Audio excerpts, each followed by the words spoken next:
Hey everyone, Krista Garrett with the Garrett Music Academy, and I thought I would start a new series called What the Heck Is It? And for our very first What the Heck Is It, I thought we'd start with the big behemoth, the upright bass.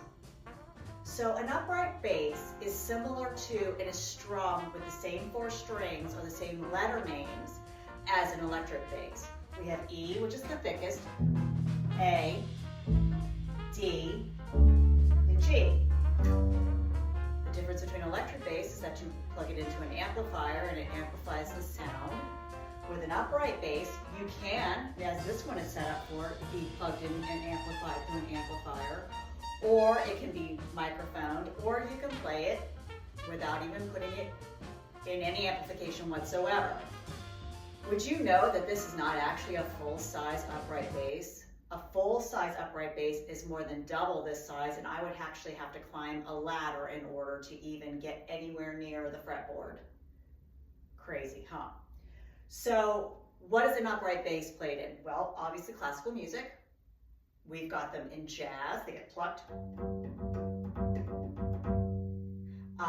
Sting from the Police played it as part of his orchestration in Synchronicity and other of their albums. You'll see it with bluegrass a lot. And it can be plucked, and the changes can be made with just plucking the strings, and it's usually plucked down here between the bridge and the fingerboard. You can also play it with a bow, much like a cello or violin or bass, but with the cello, again, upright.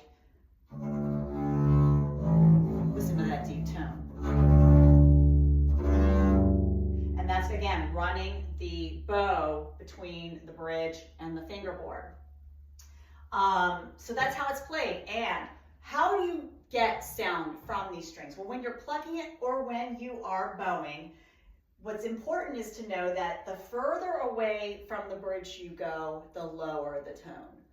The further or closer you get to the bridge, the higher the tone. Let me give you an example. So we've got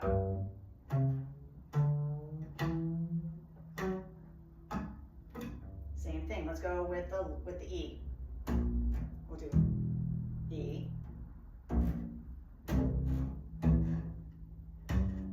You can hear how it gets higher in pitch. Why is that? The pitch gets higher because the string amount of vibration gets less and less.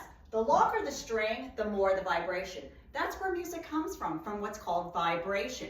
Vibration is the movement of the string and the sound that comes from it. It's sound waves. Sound waves are what comes up into the air. It bounces off of different surfaces, but that's what ends up being registered by your ears, or the sound waves, or the energy that comes from plucking the string. So if you have less string to pluck, the higher the pitch.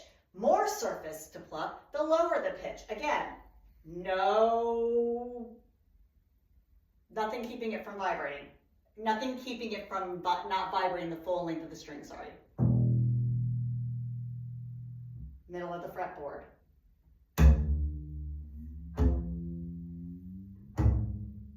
Big difference, huh? So again, it's the amount of space it has to vibrate, and it is based on how short or long your strings are, okay? So, what the heck is it? It's an upright bass.